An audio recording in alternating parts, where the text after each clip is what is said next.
so today I've got my trailer here, my Dandy camping trailer, and the damper inside the hitch needs to be replaced because when it compresses it's no longer springing back.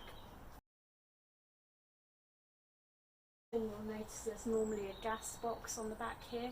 We've drilled out, it was attached with 4 rivets, which we just drilled out the top of those rivets and then could lift the box straight off, but needed to get access to this rear part where the damper goes into the actual hitch, this kind of casing here. So it was really easy to just drill out those 4 rivets and just lift the box off, and then we just got a hammer and bashed out the rivets out of the holes here. And I'm going to have to put that box on after I fix the damper, but I'll show you that separately.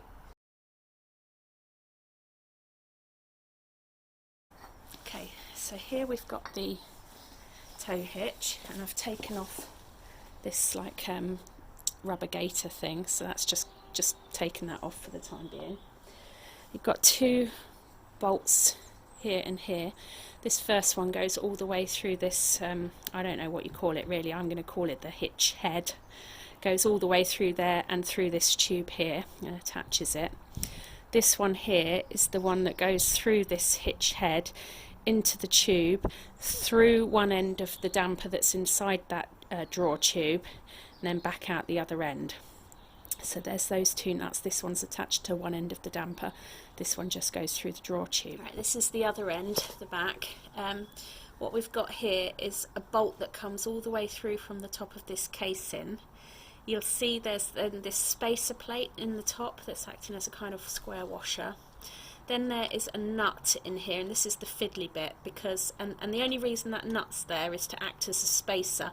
You can buy a damper for this trailer that has the spacer on, but this particular one I'm using doesn't have the spacer on, and that's all that nut in there is doing, is acting as a sort of offset spacer.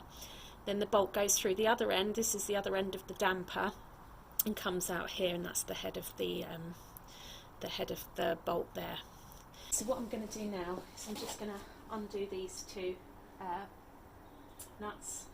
I'm going to undo the one at the back, which is going to involve also needing to hold a spanner inside to hold the spacing nut inside while I unscrew the bolt, and then I'll be able to take the whole damper out.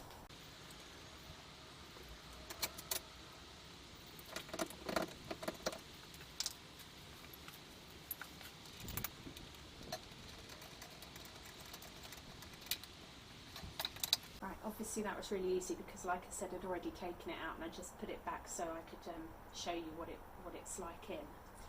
But this is the damper itself, and like I say, this front bit attaches through this hole here, and this back bit comes up through this hole here, and the whole lot just compresses and opens up as you're driving. And this one's not returning, so I physically had to pull the drawer tube back out after I reversed it up onto the drive, and that's why I'm replacing this one. So I've got a new one here, and I'm going to put that one in. There's 2 ways actually that I can put this in. I can either slide it in from the back and attach it here, and then what I have to do at the front is I will have to put the hitch head on with this first bolt in, then I will have to push the drawer tube back, which this head will then press against that bolt and depress the mechanism. Pull it back out and watch for it to return, and as it returns just quickly stick a screwdriver in to catch it, and then I can knock through the bolt from the other side. So that's one way to do it. The other way I can do it is I can actually put it in from the back, fasten it in at the front, and then I can depress it in, like compress it from the back, which I will do with the jack. I can jack it in, and then once it's lining up with the hole I can fasten it in at that end. So I think it's pretty stiff, this one, so I think I'm going to go for the option of putting it in at the back, fasten it through the front hole, and then I'm going to jack it into alignment from the back and tighten up that nut. It's going to be a bit fiddly because, as I say, it's got a spacing bolt in there as well. But I think that's the option I'm going to go for first.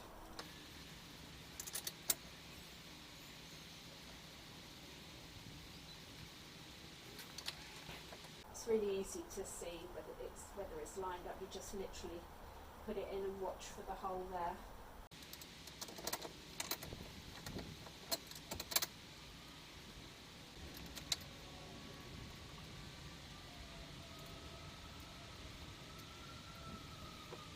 There's no way I can push that in, so I'm definitely going to need to jack it. Right, so what I'm doing here is I've just got this jack braced against the back of the trailer with a bit of scrap wood. Got the head of the jack on the end of the damper, and I'm just opening up the jack to compress it. I've got the spanner here because I've obviously I haven't got a spacer on this damper, so I've got a nut there on the inside which I'm going to need to have hold of. So once everything's lined up,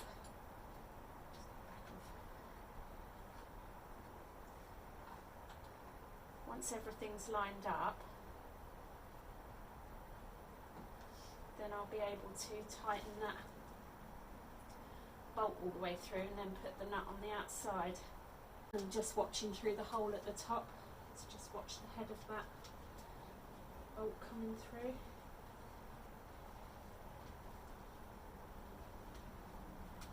Just seeing it now.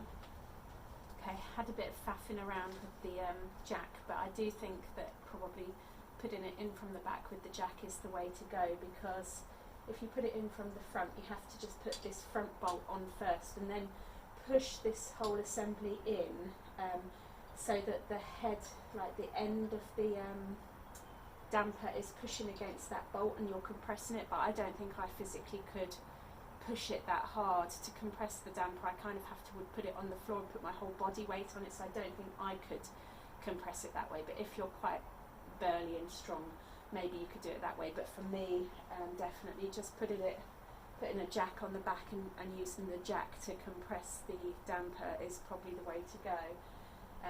Do you think if you've got the damper with the spacer on, it's less fiddly because you haven't then got that nut inside, which is a little bit of a pain, but I mean it's perfectly doable. I'm not a very kind of mechanically minded person. I don't do a lot of mechanics, but I mean I could do it. All you need is a couple of spanners and a socket. So I do recommend that as probably the way to go. I've just realised I haven't put the damper cover on, so I'm going to have to do all that again.